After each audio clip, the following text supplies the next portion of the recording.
علیہ السلام حضرت آدم کے بعد پہلے نبی تھے. پھر ان کے 3 بیٹے تھے، سام، حام اور یافس. حضرت سام علیہ السلام کی نسل سے حضرت ابراہیم علیہ السلام آئے.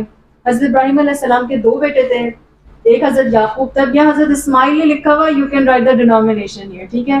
حضرت یعقوب علیہ السلام اپنے 12 بیٹوں کے ساتھ کنعان میں آباد ہوئے. میں نے لاسٹ ٹائم لینڈ جغرافیکل ایکسپلینیشنز دے دی تھی، ٹھیک ہے. تو وہ کنعان میں آباد ہوئے، اور جو دوسرے بیٹے تھے اسماعیل علیہ السلام وہ کہاں آباد ہوئے تھے؟ حجاز میں آباد ہوئے تھے. حضرت یعقوب علیہ السلام کا لقب اسرائیل تھا، اسی نسبت سے ان کی اولاد بنی اسرائیل کہلائی، ٹھیک ہے. پھر اس کے بعد ایک بہت امپورٹنٹ پولیٹیکل ایونٹ ہوتا ہے، میں نے بتایا تھا، جو بنی اسرائیل کی تاریخ کو مصر سے جوڑتا ہے. اس میں کیا ہوتا ہے کہ بنی اسرائیل مصر چلے جاتے ہیں، حضرت یوسف علیہ السلام انہیں وہاں رہنے کے لیے بلا دیتے ہیں. 400 سال وہاں پہ رہتے ہیں، بڑی عزت سے رہتے ہیں. پھر فرعون کے دور کے اندر ان کو غلام بنا لیا جاتا ہے. پھر اللہ کے حکم سے جو حضرت موسیٰ اور حضرت ہارون ہوتے ہیں وہ فرعون کی غلامی سے نجات دلاتے ہیں، اور پھر یہ لوگ جو ہے کہاں سفر پہ نکل جاتے ہیں؟ اپنے آبائی وطن فلسطین کی جانب. اسی سفر کے دوران ہی موسیٰ علیہ السلام کو توریت بھی ملتی ہے، دا 10 کمانڈمنٹس. اسی میں بچڑے کا واقعہ بھی ہوتا ہے، معبود بنا لینے کا ہوتا ہے. لیکن جب فلسطین میں داخل ہونے کے لیے، کیونکہ میں نے بتایا تھا کہ وہاں پر فلسطین کے اندر پہلے سے کچھ قومیں آباد ہوتی ہیں. اب چلیں قوموں کا ذکر ہم چھوڑ دیتے ہیں کہ کون سی آباد تھی، بس سمجھ جائیں کچھ قومیں آباد تھیں. ان قوموں سے لڑائی کرنے کے لیے جب کہا گیا تو انہوں نے انکار کیا. سزا کے طور پر اللہ تعالیٰ نے 40 سال کے لیے انہیں صحرائے سینا میں سینائی پیننسولر میں بھٹکا دیا. اب اس 40 سال کے عرصے کے اندر نئی نسل پیدا ہوئی. نئی نسل نے غلامی کے بیج تو ان کے اندر تھے نہیں. پھر صحرا کی سخت اور پرمشقت زندگی نے ان کو آمادہ کیا جہاد کے لیے.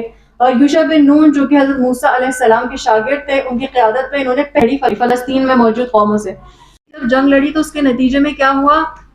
کچھ علاقوں پہ قبضہ ملا، لیکن یونائٹڈ ہو کر ایک سینٹرلائز حکومت نہیں بنائی، بلکہ علاقوں کو. اچھا یہاں پہ نا کچھ چیزیں ہو سکتا ہے آپ کو تھوڑی سی مسنگ لگے، تو آپ اس کو ریڈ کرتے رہیں میرے ساتھ. اس میں جو چیز ہے وہ آپ لکھ لیں. جیسے آپ یہاں لکھ لیں کہ یوشع بن نون کے ساتھ جب جنہوں نے جنگ لڑی تھی، اس کے اندر جو انیشیل کانکویسٹ کے اندر جو علاقہ ہاتھ میں آیا تھا، اس میں وہاں سینٹرلائز حکومت نہیں بنائی انہوں نے. انسٹیڈ انہوں نے کیا کیا؟ ڈی سینٹرلائز حکومت بنا لی. یعنی 12 قبیلے تھے تو زمین کے 12 حصے کر دیے اور قبائل کی صورت پہ رہنے لگے. لیکن پھر کیا ہوا؟ قبائل کی صورت پہ رہنے لگے تو قبائلی جھگڑے بڑھ گئے. تو اس کی وجہ سے پھر ایک میجر دوبارہ خطرہ ان کے لیے کھڑا ہوا قوم کی جانب سے جو فلسطین میں آباد تھی. ان کے ساتھ جب ایک دوبارہ جنگ ہوئی تو اس کے نتیجے میں تابوت سکینہ کھو گیا. پھر اس کے بعد تابوت سکینہ کے کھو جانے کے بعد اللہ سبحانہ و تعالیٰ طالوت کی بادشاہی میں ان سے جنگ کرائی جالوت کے. اور جالوت کے ساتھ جب طالوت کی جنگ ہوئی تو یہ جنگ بنی اسرائیل کے حق میں ہوئی. اور یہیں سے یعنی حضرت طالوت علیہ السلام نے ایک سینٹرلائز حکومت کریٹ کری، اور یہاں سے بنی اسرائیل کے عروج کا دور شروع ہوتا ہے. اور یہ عروج کا دور 1000 قبل مسیح سے لے کر 1300 قبل مسیح تک چلتا ہے، جس میں داؤد علیہ السلام کی بھی 40 سالہ دورہ حکومت آتی ہے اور سلیمان علیہ السلام کی بھی 40 سالہ دورہ حکومت شامل ہے. حضرت سلیمان علیہ السلام نے ہیکل سلیمانی تعمیر کرایا تھا. لیکن پھر اس کے بعد کیا ہوتا ہے کہ بنی اسرائیل کا زوال کا دور آ جاتا ہے. کیسے آتا ہے؟ حضرت سلیمان کے انتقال کے بعد ان کے 2 بیٹوں کے درمیان جھگڑا ہو جاتا ہے، اور ان کے جو 2 بیٹے ہوتے ہیں وہ سلطنت اسرائیل کو 2 حصوں میں تقسیم کر لیتے ہیں. ٹھیک ہے، ایک سلطنت اسرائیل، یہ دیکھیں یہاں لکھا ہوا ہے سلطنت اسرائیل، اور دوسرا سلطنت یہودا کا قیام. ٹھیک ہے. اچھا اب آپ یہاں پر ہیں 8ویں صدی. جو سلطنت اسرائیل تھی وہ آشوریوں کے ہاتھوں ختم ہوئی. یہ پہلا بڑا فساد تھا. لیکن ہیکل سلیمانی اور توریت محفوظ رہے. کیوں؟ کیونکہ یہ دونوں چیزیں جو تھیں وہ سلطنت یہودا کے پاس تھیں. لیکن پھر اس کے بعد کیا ہوتا ہے کہ بابل سے ایک بادشاہ نکلتا ہے بخت نصر نامی.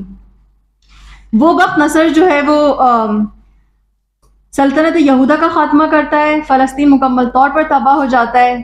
دیکھیں یہاں پہ لکھا ہوا ہے سلطنت یہودا تباہ ہو گئی، ہیکل سلیمانی بھی تباہ ہو گیا، توریت جلا دی گئی، اور بنی اسرائیل کا پہلا دور انتشار یعنی فرسٹ ڈائسپورا شروع ہو جاتا ہے.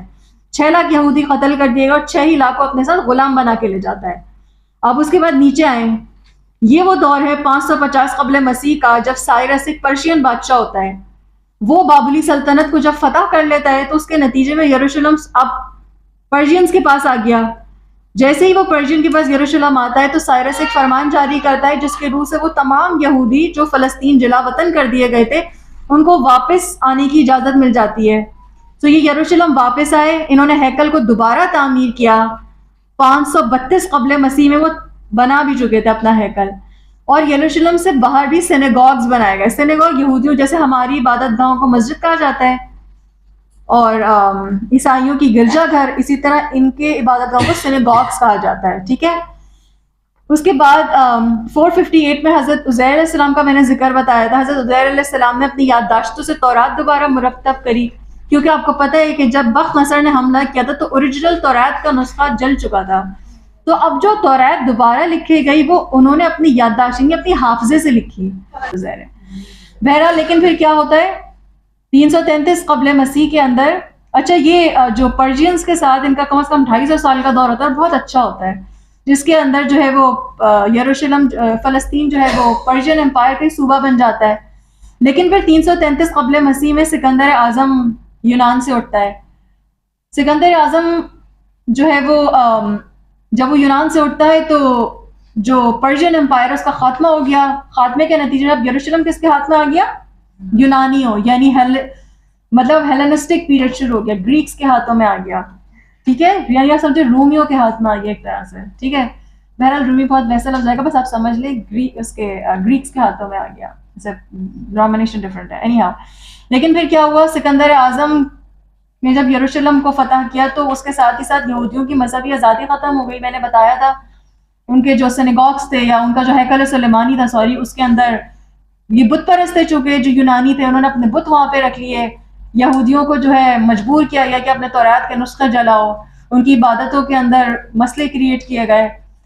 تو اب اس کے نتیجے کے اندر پھر مکابی بغاوت ہوتی ہے. اب یہ ایک اور ٹائم پیریڈ آ رہا ہے, مکابی بغاوت, یعنی ایک بیسیکلی یہودی پریسٹ فیملی ہوتی ہے اور یہ ایک تحریک شروع کرتے ہیں جو وہ اپنے دین کو بچانے کے لیے تحریک شروع کرتے ہیں, کیونکہ یونانیوں کے ساتھ مل کر نا ان کا کلچر بہت بلینڈ ہو گیا تھا. یہ لوگ اپنی زبان تک بھول گئے تھے.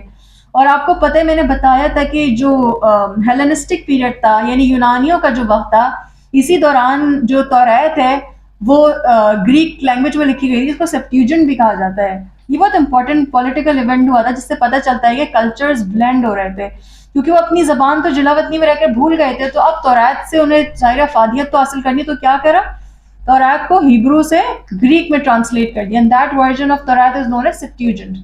ٹھیک ہے. بہرحال پھر مکابی بغاوت میں نے جیسے آپ کو بتائی وہ ہوئی. ان کی بغاوت کامیاب رہی یونانیوں کے خلاف, اور اس کے بعد انہوں نے دوسری مرتبہ اپنی وہ ریاست, بڑی ریاست قائم کری. یہودیوں نے اپنی خود مختار ریاست, پہلی خود مختار ریاست کس نے قائم کری تھی؟ طالوت علیہ السلام نے. ٹھیک ہے. لیکن اس کے بعد بخت نصر نے اس کو بالکل ختم کر دیا تھا اس ریاست کو. اب جو یہ مکابین نے جو ریاست قائم کری یہ بھی خود مختار ریاست تھی. ٹھیک ہے. لیکن یہ ریاست صرف 70 سے 80 برس تک رہی, کیونکہ پھر وہی ایک ان کی ملکہ کا انتقال ہوا تو اس کے دونوں بیٹوں کے درمیان جھگڑا شروع ہو گیا. اپنے پیروں پہ کلہاڑی مار کے رومیوں کو خود بلا لیا کہ آؤ ذرا ہماری مدد کرو. تو 63 قبل مسیح کے اندر ایک رومن گورنر تھا پومپی, اس نے حملہ کر دیا یروشلم کے اوپر. اب اس نے حملے کے بعد کیا کیا, جو 2 بھائی لڑ رہے تھے ان میں سے ایک بھائی کو تخت پہ بٹھا دیا اور ایک بھائی کو بھگا دیا وہاں سے. لیکن اس نے اس بھائی کو جو تخت پہ بٹھایا ایز اے بادشاہ بنا کے نہیں بٹھایا, بلکہ کیا کیا کہ روم کا صوبہ بنا دیا فلسطین. یروشلم روم کا صوبہ بن گیا. ٹھیک ہے. اچھا, اب اس کے بعد جو ہے بہرحال یہ رومیوں, اب اس کے بعد کیا, رومیوں کے زیر تسلط رہا جو یروشلم تھا. لیکن پھر میں نے آپ کو بتایا تھا 1 CE یعنی کہ پہلی عیسوی کے اندر اچھا پھر اس کے بعد آپ کو پتہ ہے نبیوں کا سلسلہ تو ان کے اندر جاری رہا. تو اسی دوران ہی حضرت یحییٰ علیہ السلام بھی آئے, حضرت زکریا کے جو بیٹے تھے ان کو انہوں نے قتل کرا. اور پھر اسی دوران جب حضرت عیسیٰ علیہ السلام بھی پیدا ہوئے, حضرت عیسیٰ علیہ السلام پیدا ہوئے تو انہیں میں خیال 30 سال کی عمر میں یا 29 سال کی عمر میں نبوت ملی, تو انہوں نے اپنا پیغام کھلے عام لوگوں کو دینا شروع کیا.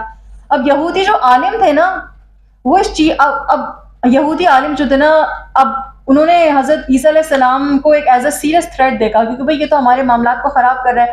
پھر انہوں کو بتایا تھا کہ انہوں نے تورات کے اندر اللہ کا قلم چلا دیا, یعنی اپنی مرضی کے قوانین لکھ دیے. اللہ سبحانہ و تعالیٰ نے جن چیزوں پر عمل کرنے کا کہا تھا اپنے مطابق ان کو جو ہے مینیپولیٹ کر لیا.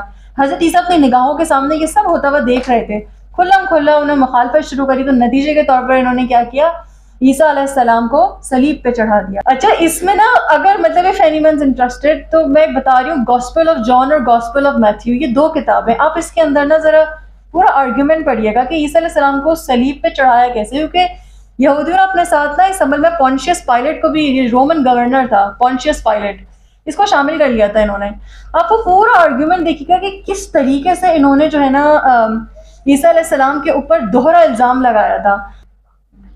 بہرحال پھر اس کے بعد کیا ہوا، یہ اسی حال کے اندر ہی رہے یہاں تک کہ اچھا اب میں نے آپ کو بتائی تھی نا یہ بات کہ رومن گورنر رومیوں کی مداخلت کے بعد اب ظاہر ہے یروشلم اور فلسطین صرف یہودیوں کا ہی تو اپنا شہر نہیں رہا، نہ اپنا ملک رہا، اور بھی رومی سلطنت سے لوگ وہاں پر آ کر آباد ہونے لگے۔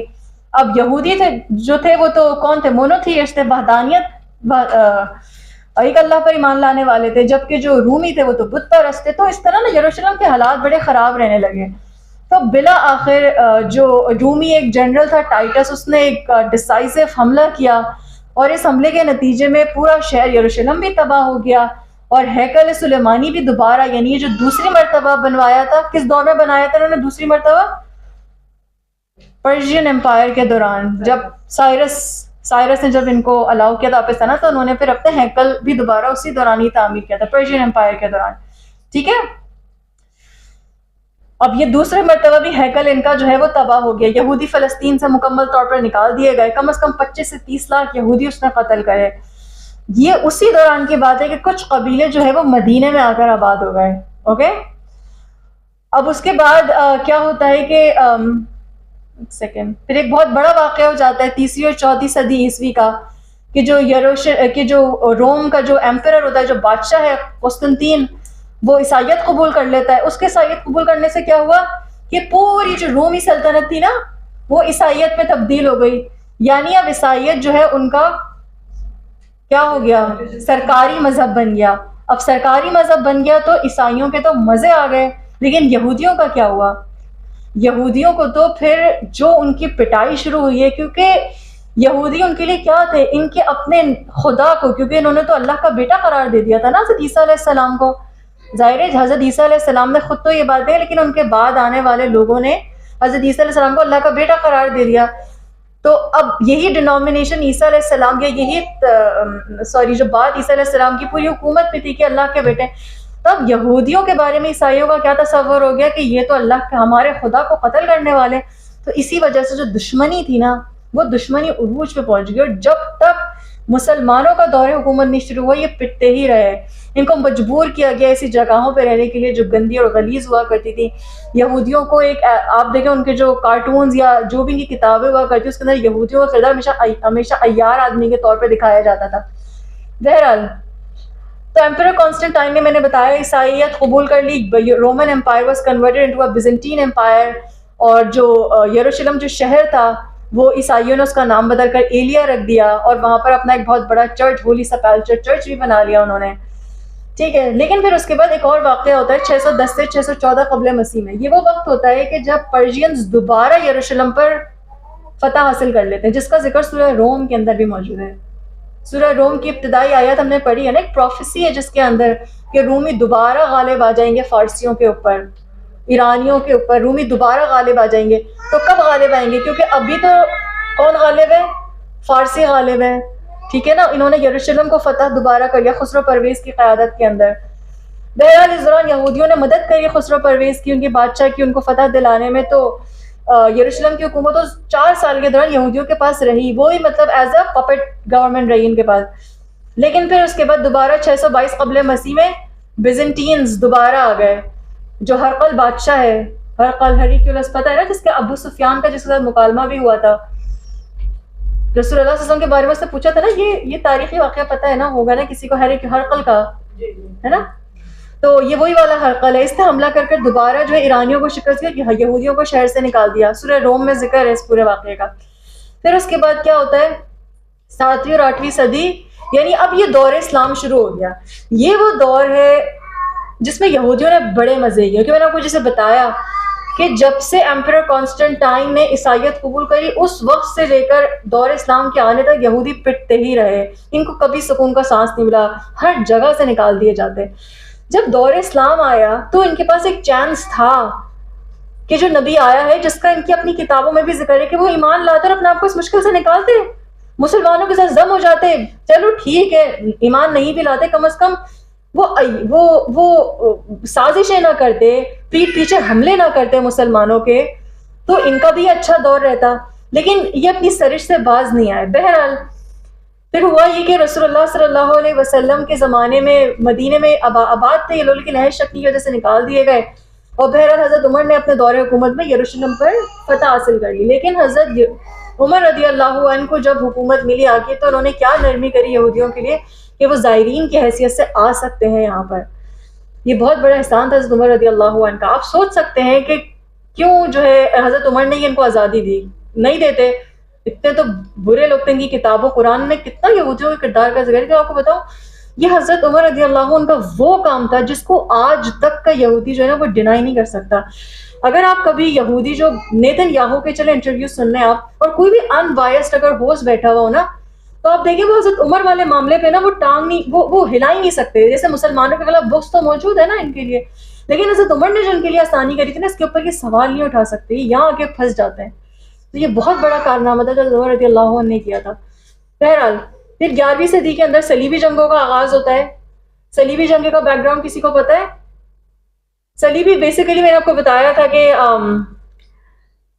یورپ جو تھا ہمیں پتہ ہے وہ پورا وہاں پر عیسائیت ہی پریویل کی ہوئی تھی، تو ایک ان کا پوپ تھا اربن ثانی کے نام سے، اس نے پورے یورپ کے اوپر ایک گھوڑے یا ایک خچر پہ وہ سوار ہوا اور اس نے پورے یورپ میں سفر کیا، اور پورے یورپ میں اس نے آگ لگا دی اپنی باتوں سے کہ شرم کرو کہ تمہارے وہ خدا جس سرزمین پر پیدا ہوئے، جس پر ان کو کروسیفائی کیا گیا، وہ مسلمانوں کے قبضے کے اندر ہے، تو اٹھو اور آزاد کراؤ۔ تو اس ایک کال کے نتیجے میں لاکھوں عیسائی اپنے گھروں سے نکلے اور آرمی کے اندر شامل ہوا، اور یہ ان صلیبی جنگوں کا آغاز ہوا۔ ان صلیبی جنگوں کا نتیجہ کیا نکلا کہ یروشلم جو تھا وہ مسلمانوں کے ہاتھ سے نکل گیا، اور مسلمانوں کا بھی قتل عام ہوا بہت زیادہ، یہودیوں کا بھی قتل عام ہوا۔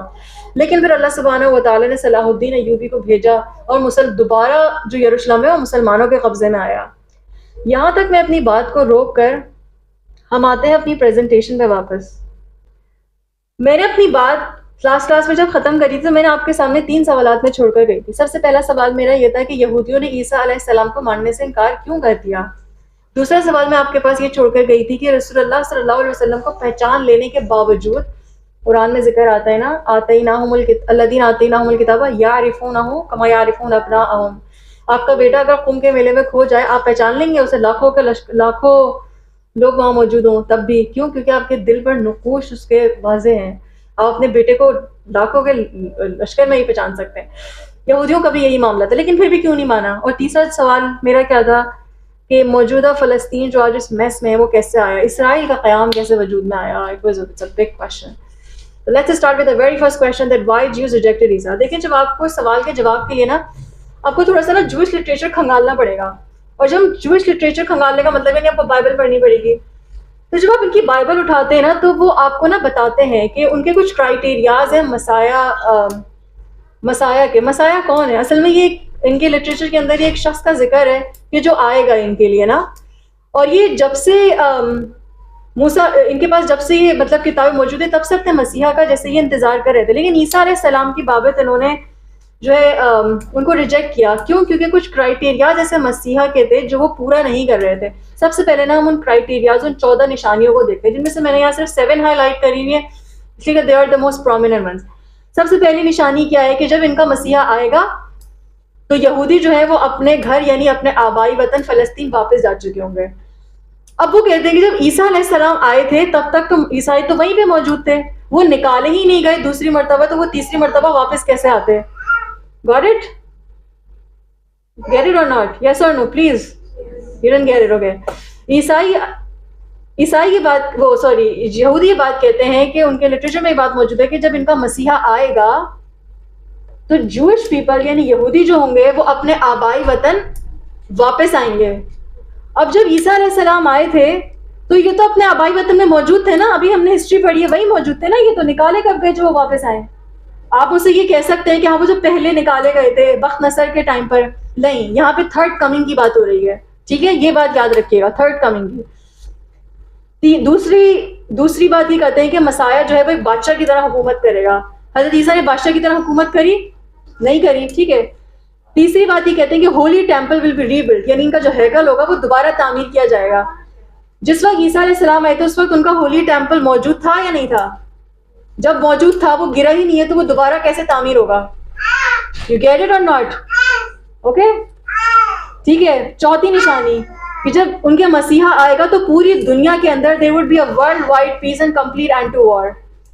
یہودی اس کا کاؤنٹر آرگیومنٹ اس طریقے سے دیتے ہیں کہ جب عیسیٰ علیہ السلام آئے تھے اور ان کے آنے کے بعد سے جتنی جنگیں عیسائیت کے آنے کے بعد لڑی گئی ہیں، اتنی جنگیں تو پہلے کبھی لڑی نہیں گئی۔ اور یہ بات میں بتا چکی ہوں کہ جب پروٹیسٹنٹ ڈینومینیشن کرسچینٹی سے نکلی تھی تو کتنی جنگیں ہوئی تھی کیتھولکس اور پروٹیسٹنٹس کے درمیان، اگر کسی کو یاد ہو تو۔ میں نے لاسٹ کلاس میں بتایا تھا یہ 30 years war, 8 years war, French wars of revolution۔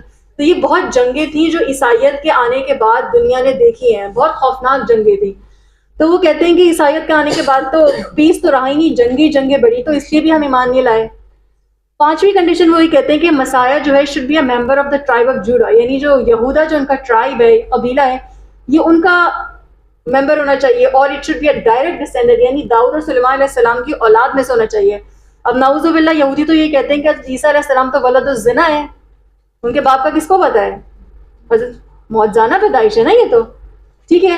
چھٹی بات یہ کہیں کہ وہ چھٹی بات جو وہ کہتے ہیں کہ جو ان کا مسیح ہوگا وہ اللہ کا پیغام ہر گھر میں پہنچا دے گا۔ عیسیٰ علیہ السلام کو موقع ہی کتنا ملا تھا، ٹھیک ہے۔ ساتویں بات کہ وہ کہتے ہیں کہ ہمارا جو مسیحا ہوگا وہ معجزات کا محتاج نہیں ہوگا، یعنی وہ معجزے نہیں بھی ہوں گے وہ تب بھی اپنے آپ کو منوا لے گا، جبکہ عیسیٰ علیہ السلام کو وہ کہتے ہیں کہ معجزے کی وجہ سے آپ کہتے ہیں نا کہ وہ کوڑی کے مرض کو درست کر سکتے ہیں۔ بہرحال تو یہ جو ہے نا، یہ وہ آرگیومنٹس دیتے ہیں یہودی عیسیٰ علیہ السلام کو نہ ماننے کے، اور یہی جھگڑا ہے جو عیسائیوں اور یہودیوں کے درمیان عرصے سے چل رہا ہے۔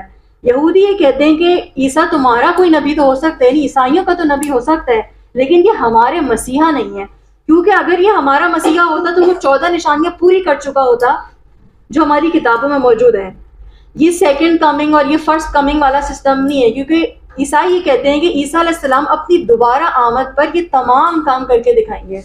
یہودی کہتے ہیں ہمارے پاس تھوڑی ہے کوئی پہلی دفعہ کہ ایک مسیحا، ایک نبی آئے، پھر اپنے مشن میں پہلے وہ فیل ہو جائے، پھر وہ آسمانوں پہ اٹھا لیا جائے، پھر دوسری مرتبہ آئے، پھر اپنا مشن پورا کرے۔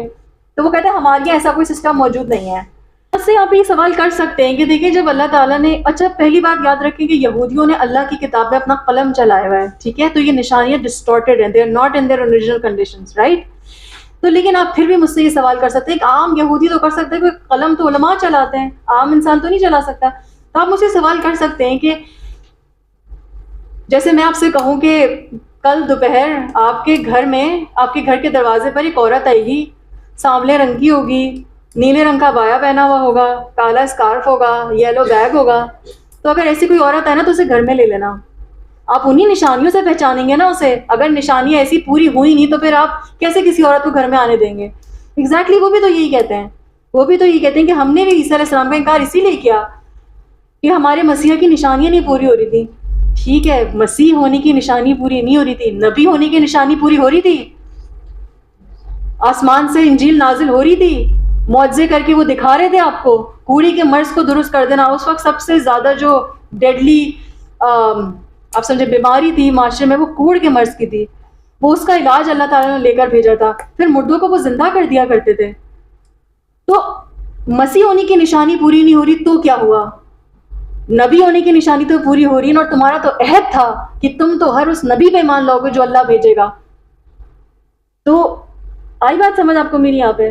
ٹھیک ہے، اچھا اب آپ مجھ سے اچھا اوکے فائن، اب تھوڑا سا مجھے کرٹیکل یہاں پہ ہونا پڑے گا کیونکہ I really want you to guys to understand this. دیکھیں ایک بات آپ مجھے بتائیں کہ یہ جو فرسٹ کمنگ اور سیکنڈ کمنگ کا معاملہ ہے یہ یہودیوں کے پاس نہیں ہے، عیسائیوں کے پاس موجود ہے۔ کہ دوبارہ بھی کسی ایک نبی جیسے چلا گیا اس دنیا سے، آسمانوں پہ اٹھا لیا گیا، پھر دوسری مرتبہ دوبارہ آئے گا، یہ سسٹم ہے نا عیسائیوں کے پاس، یہ سسٹم مسلمانوں کے پاس بھی ہے، ٹھیک ہے، صرف یہودیوں کے پاس نہیں ہے۔ دنیا کا ایک میجر چنک جو ہے وہ عیسائی اور مسلمان مل کر بناتے ہیں، 4 ارب عیسائی ہیں اور 2.5 ارب مسلمان ہیں۔ 1.5-2 کروڑ ہیں یہودی تو یاد رکھیں میری یہ بات کہ اس دنیا کا جو سب سے خطرناک فتنہ ہے نا، جس کی خبر ہر نبی نے دی ہے، یعنی فتنہ دجال، وہ عیسیٰ ابن مریم کو کاپی کرنے کی کوشش کرے گا. عیسیٰ ابن مریم بھی جیریکو سے یروشلم پہنچے تھے، یہ بھی وہی ٹریک فالو کرے گا اور اپنی ریپریزنٹیشن داؤد علیہ السلام کے خاندان سے لے گا. یہ دیکھیں نشانی، مسیح should be a member of the tribe of Judah. تو اب آپ مجھے ایک بات بتائیں، دجال کا نام، سوچنے کی بات ہے نا کہ دجال کا نام المسیح الدجال کیوں ہے؟ کچھ بھی ہو سکتا تھا، المسیح الدجال کیوں ہے؟ قرآن میں عیسیٰ ابن مریم کا کیا نام ہے؟ مسیح ابن مریم. سورہ آل عمران مسیح ابن مریم. یہودی کس کا انتظار کر رہے ہیں؟ مسیحا کا. تو یہ قرآن کے اندر عیسیٰ ابن مریم کا جو نام مسیح آیا، یہ اس بات کی سب سے بڑی ضمانت ہے کہ توریت میں جس مسیح کا ذکر ہے نا، جس مسیح کا ذکر ہے، یہ عیسیٰ ابن مریم ہی تھے. ایک اور بات یہاں پہ، اب یہ بات آئی کسی کو سمجھ میری؟ اوکے، اگلی بات دیکھیں، یہودیوں کو تو سب پتا ہوتا ہے کہ بلڈ مون کب نکلنا ہے، سپر مون کب نکلنا ہے. ان کو یہ پتا ہے کہ ایک بچہ پیدا ہوگا فرعون کو قتل کر دے گا. ان کو یہ پتا ہے کہ ایک نبی نے آنا ہے اور اس نبی کا پہلو وقوع ہے، پتا ہے وہاں اس کے وقت سے پہلے پہنچے ہوئے ہیں. رسول اللہ کے بارے میں بتا رہی ہوں میں آپ کو، اس کے وقت سے پہلے پہنچے ہوئے. لیکن ایسا کیسے ہوا کہ اتنا بڑا نبی آگے گزر گیا، ان کو پتہ ہی نہیں چلا؟ پتہ ہے کیوں؟ دیکھیں، کچھ اہل علم کی رائے کے مطابق جو ہے نا، یہودیوں کی جو کتابیں ہیں نا، اس میں ایک مسیح نے آنا تو ہے آخری وقت کے اندر، آنا ہے ایک مسیح نے، ایک شخص جس کا نام مسیح ہوگا، آنا تو ہے اس نے، لیکن وہ آخری دور میں آئے گا. لیکن اللہ سبحانہ و تعالیٰ نے نا قرآن میں کہا ہے نا، وما کرو اللہ، تم ایک چال چلو ایک چال میں چلوں گا. یہ اللہ کا پلان تھا کہ انہوں نے وقت سے پہلے عیسیٰ ابن مریم کو بھیج دیا. عیسیٰ ابن مریم کا وہ ٹائمنگ نہیں تھی جس ٹائم آنا چاہیے تھا ان کے کیلنڈر کے مطابق. اللہ سبحانہ و تعالیٰ trumped their calendar and sent Isa ibn Maryam before his designated time. And that was the reason, one of the reasons that why they were unable to recognize Isa ibn Maryam. میری یہ بات آئی کسی کو سمجھ؟ ٹھیک ہے، تو یہ وہ وجوہات تھی جس کی وجہ سے یہودی جو تھے وہ عیسیٰ ابن مریم کو نہیں پہچان پائے. اب آتے ہیں ہم دوسرے سوال کی جانب کہ یہودیوں نے رسول اللہ کا انکار کیوں کیا؟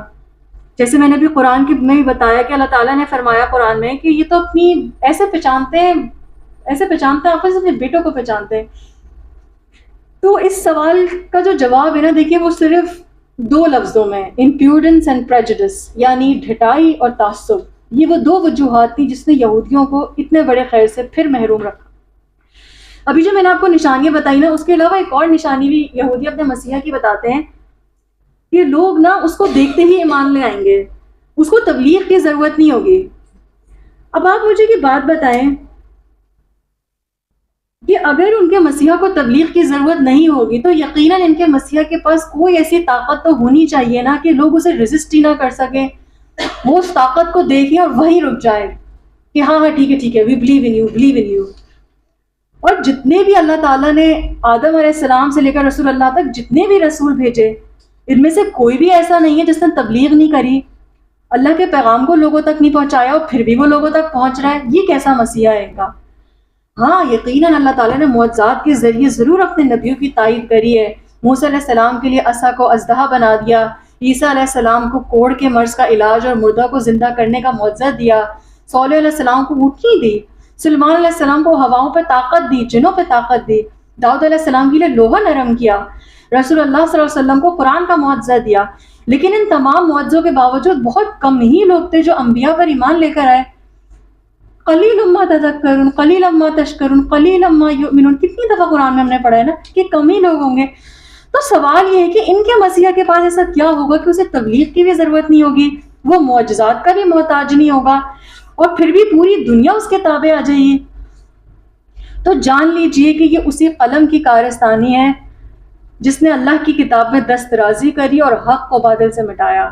یعنی اللہ کی کتاب کے اندر جنہوں نے اپنا قلم چلایا نا صرف اپنی امانیوں کو پورا کرنے کے لیے.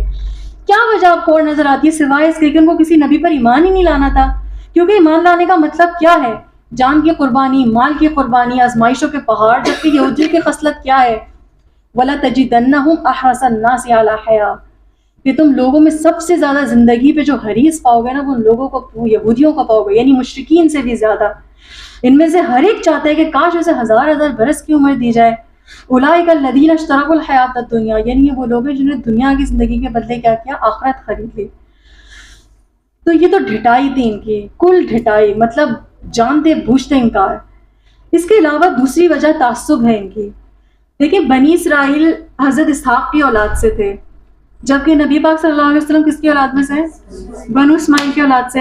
اور یہ بات ان سے ہضم نہیں ہوئی کہ کیسے اللہ تعالیٰ نے ان عربیوں میں سے ایک نبی کو بھیج دیا جن کو ہمیشہ انہوں نے حقارت کی نگاہ سے دیکھا، جن کو جینٹائلز کہہ کر یہ بلایا کرتے تھے. ہم بات کر رہے تھے وجہ تعصب کی کہ جس وجہ سے وہ رسول اللہ پر یہودی ایمان نہیں لائے تھے. تو اس میں نے آپ کو بتایا کہ عربوں کو تو انہوں نے ہمیشہ حقارت سے دیکھا تھا، جنٹائلز کہا کرتے تھے، دھمکیاں دیا کرتے تھے کہ آ لینے دو ذرا ہمارے نبی کو، آتا ہے نا تو پھر ہم تمہیں دیکھتے ہیں. تو پھر اللہ تعالیٰ نے انہی میں سے ایک نبی بنا کے بھیج دیا. لیکن تو پھر انہوں نے اس نبی کا اسی وجہ سے انکار کیا کہ وہ تو ان کی شجرہ نسب سے بلونگ ہی نہیں کرتا. یہودی اپنے، میں نے ویسے بتایا تھا، اپنے دوسرے دور انتشار یعنی اپنے سیکنڈ ڈائسپورا کے بعد دنیا کے مختلف حصوں میں پھیل گئے تھے. انہی میں سے کچھ یہودی جو تھے وہ مدینہ میں بھی آ کر آباد ہو گئے. ان کو اصل میں اس آخری نبی کی تلاش تھی جس کا ذکر ان کی اپنی کتابوں میں ملتا ہے اور بہت تفصیل کے ساتھ ملتا ہے کہ وہ کھجوروں والی سرزمین میں آئے گا، وہ دکھتا کیسے ہوگا، اس کا خاندان کیسا ہوگا. غرض اس کے پاس ہر وہ نشانی تھی جس کے عوض وہ بڑی آسانی سے رسول اللہ کو پہچان لیتے. اس بات کی تفصیل مزید واضح سلمان فارسی کے واقعے سے ہوتی ہے. حضرت سلمان فارسی اصل میں نا شہزادے تھے، کسی اصلی بادشاہ کے بیٹے تھے یہ، لیکن صرف اپنی فطرت کی آواز پہ لبیک کہتے ہوئے انہوں نے اپنا گھر بار چھوڑا اور ہدایت کے حصول کے لیے کسی عیسائی پادری کی نا شاگردگی اختیار کر لی انہوں نے.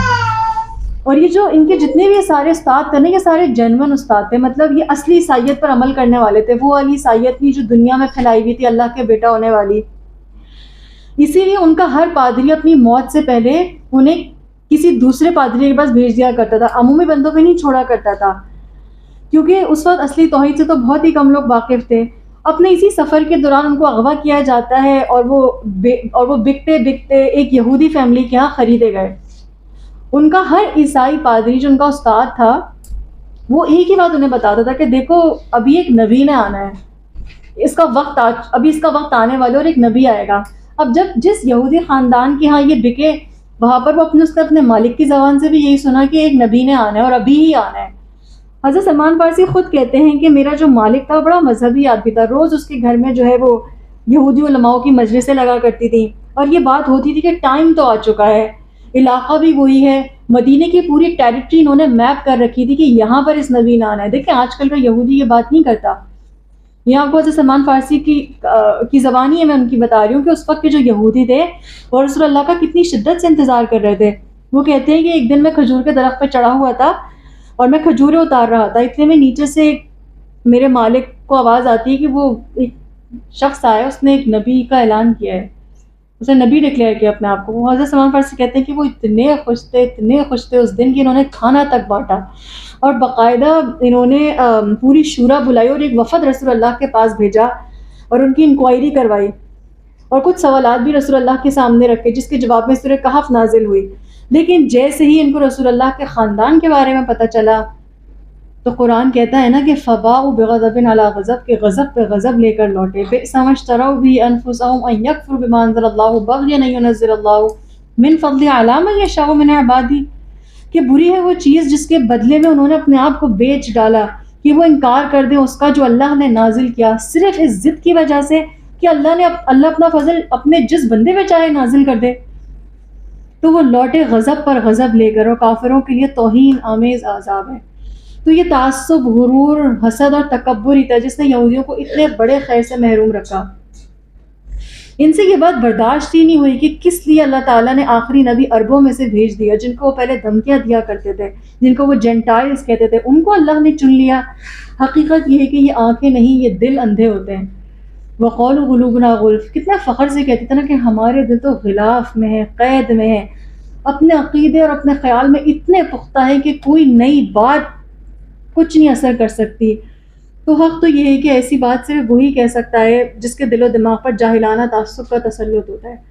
تو یہ تھی وہ میجر وجوہات جس کی وجہ سے انہوں نے رسول اللہ کا انکار کیا.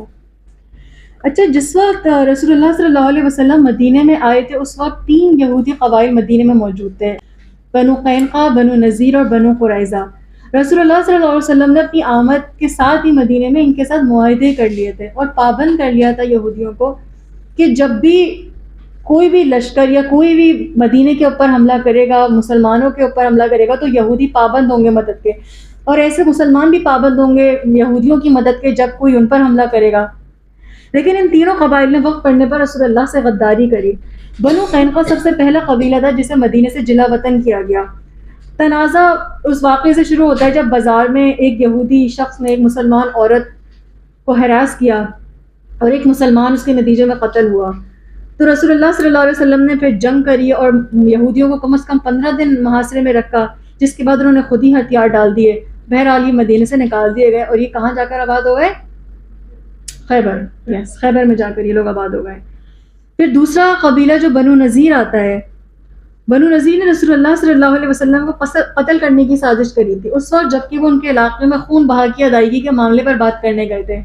جب اس سازش کے بارے میں رسول اللہ کو پتہ چلا، انہوں نے بنو نذیر کا بھی محاصرہ کیا اور ان کو بھی جلا وطن کرا۔ ان میں سے بھی کچھ خیبر چلے گئے، کچھ آس پاس کہیں چلے گئے۔ بنو قریظہ سب سے آخری قبیلہ تھا جس کے خلاف اس وقت کارروائی کی گئی جب غزوہ احزاب میں انہوں نے مسلمانوں کو دھوکہ دے کر قریش کا ساتھ دیا۔ مسلمانوں نے غزوہ خندق سے فارغ ہونے کے فوراً بعد ان کا محاصرہ کیا۔ 25 دن محاصرہ جاری رکھنے کے بعد انہوں نے ہتھیار ڈال دیے۔ ان کے بارے میں فیصلہ کرنے کے لیے سعد بن معاذ کو مقرر کیا گیا۔ کیوں مقرر کیا تھا سعد بن معاذ کو؟ Any one knows that? نہیں، وہ قبیلے سے بلونگ نہیں کرتے تھے، سعد بن معاذ ان کے حلیف قبیلے تھے، ٹھیک ہے؟ تو سعد بن معاذ کو ان کے اوپر فیصلہ کرنے کے لیے مقرر کیا گیا، جنہوں نے توریت کے قانون کے مطابق ان کے مردوں کو قتل اور عورتوں اور بچوں کو غلام بنانے کا حکم دیا۔ آخری جو جنگ تھی مسلمانوں کی یہودیوں کے ساتھ وہ خیبر کی تھی، کیونکہ جتنے بھی یہ 3 یہودی قبائل تھے وہ نکال کر وہ خیبر کے اندر آباد ہو گئے، اور خیبر جو ہے نا ایک کائنڈ آف کانسپریسی سینٹر بن گیا تھا جہاں صرف مسلمانوں کے خلاف سازشیں ہوا کرتی تھی، اور یہ یہودی خیبر کے ہی یہودی تھے جنہوں نے بنو قریظہ کو بھی بھڑکایا تھا غزوہ احزاب کے اندر جنگ کے لیے۔ تو یہ بہت اور خیبر کی جغرافیکل لوکیشن بھی اتنی اچھی خاصی امپورٹنٹ تھی کیونکہ تجارتی راستوں کے قریب تھا، اور اس کے علاوہ جو ہے نا جو خیبر تھا نا اٹ واز کمپلیٹلی فورٹیفائڈ، پورا مطلب اچھے طریقے سے اس میں بڑے مضبوط قلعے موجود تھے، تو اس لیے بہت مطلب it became crucial for Muslims to wage war against Khaybar and so they did. اور 7 ہجری یعنی 628 کے اندر 1400 مسلمانوں کو لے کر رسول اللہ صلی اللہ علیہ وسلم نے خیبر پر حملہ کیا، اور اس طریقے سے جزیرہ نما عرب سے یہودیوں کا مکمل طور پر خاتمہ ہو جاتا ہے۔ تاریخ میں خیبر کی جنگ کے بعد مسلمانوں کی یہودیوں کے ساتھ کوئی لڑائی نہیں ہوئی، کچھ بھی نہیں ہوا، ان کی قوت مکمل طور پر ختم ہو چکی تھی، اور یہ اس واقعے کے بعد کبھی مسلمانوں کے لیے خطرہ نہیں بنے۔ جتنی بھی جنگیں مسلمانوں کی تاریخ میں ہوئی ہیں نا، زیادہ تر یا تو وہ عیسائیوں سے ہوئی ہیں یا منگولوں سے ہوئی ہیں یا پھر ہندوؤں کے ساتھ ہوئی ہیں۔ یہودیوں کا کوئی خاص عمل دخل نہیں ہے اس معاملے پہ۔ یہودی مسلمانوں کے لیے اصل خطرہ تب بنے جب تاج برطانیہ کے کندھوں پر بیٹھ کر انہوں نے اسرائیل بنوایا